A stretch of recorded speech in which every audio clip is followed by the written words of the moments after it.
They're ravines, but they form in deep sands, and we're on deep sandy soil here, provided there's a confining layer underneath. And rainwaters percolate down to those sands, hit that confining layer and perch there, and wherever the landscape rolls down to a creek that enables the water then to bleed out of the sidewall of the landscape like this, the sand is carried by the seepage out from the bank, and a head forms which migrates into the sand body, and over 1 million or 2 years the head of that ravine migrates. I know one that's gone 5 miles into a big sand body near Appalachian National Forest. Some of these are about a mile long maybe, and what's unique about them is they're ravines like normal gully eroded ravines, which happen in clay soils and other firmer soil conditions, but because they're formed by spring water sapping coming out of the sand of the head of the thing, there's this very steep amphitheater like head at the very source of the Steephead stream. You're downstream in what would be a Steephead type of environment. This is what they look like later. Look at this beautiful spring water. See, that's very clear potable water. This is what saving these properties from development and other insults that would put contamination in those waters, either from silt runoff or agricultural chemicals or whatever, is saving our water supply for the future. You walk down a transition from an upland environment to a true wetland. And wetlands are something we define. They're habitats that are dominated by water long enough that usually there's 30% or more organic matter in the soil. That's organic matter. That's a buildup of all these leaves and things that have accumulated there. And the same amount, or a very large number of leaves, occurs on the uplands as well, but it doesn't form peat and muck because it's aerated most of the time. Oxygen gets to it, and the organisms that break it down can cause it to completely be decomposed so that it goes back into the air and the water where it came from. But in water, where organic matter is immersed in moisture, water carries a hugely less percent of oxygen than air does.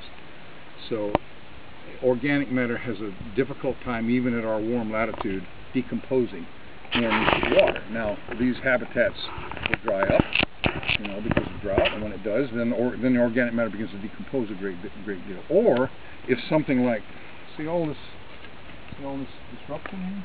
That wasn't me and my potato rake. That's an alien species. That's feral hogs. They do a lot of damage, and I know you guys on the Ghost here are doing your best to control those, but still, it's an never-ending problem. The Spaniards brought them over here in the 1500s, and they've been running amok ever since. Pun intended. Well, the different. Okay, and I didn't tell you all the differences about wetlands. The organic matter in the soil is important. Not all wetlands have them, but organic matters if they're flushed periodically by water.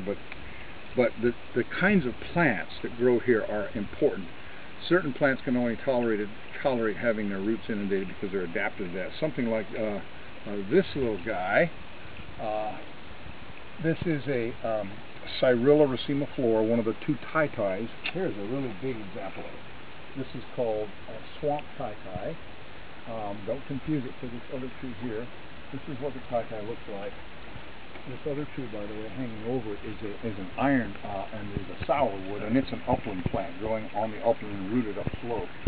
But the tai-tai are noted for being able to tolerate having the roots inundated. And this particular tai-tai, when it gets big like this, it has reddish pulpy bark on it, which if I can pull some of it off, you can get a look at it there. This is swamp tai-tai. Black tai-tai is very, very common. You've been passing through a lot of it, but we're far enough down gradient here, and the uplands abruptly ends and transitions to wetlands that there's not much black tai-tai. But in the wetlands that you see in the bottomland here, we have black tupelo, which is this tree here, and some of those others, and then the slick bowl tree that has. You always look on the ground to identify sweet bay magnolia because the undersurface of the leaf is silvery, and that's this tree here, and those others over there. So you're actually looking at, if you look at the undersurface of that leaf, you'll see it's a little magnolia-like leathery leaf on top. Magnolia virginiana, it's a true wetland plant, whereas southern magnolia is a true upland plant, Are those protected by And no, no? no, not particularly. They're hugely abundant in the southeast and wetlands. You know, I could spend all day just telling you about the wetlands here. There's a magnolia there. Still one blossoming. But the steepheads are fascinating, wonderful places. This is what a steephead stream becomes, and there's a really big one just confluencing over here.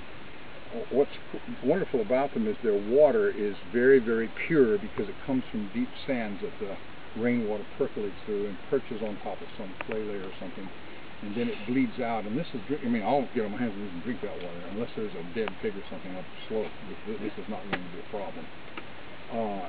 But in the future, as the human population grows, you know, these kinds of water supplies are going to be hugely valuable to us.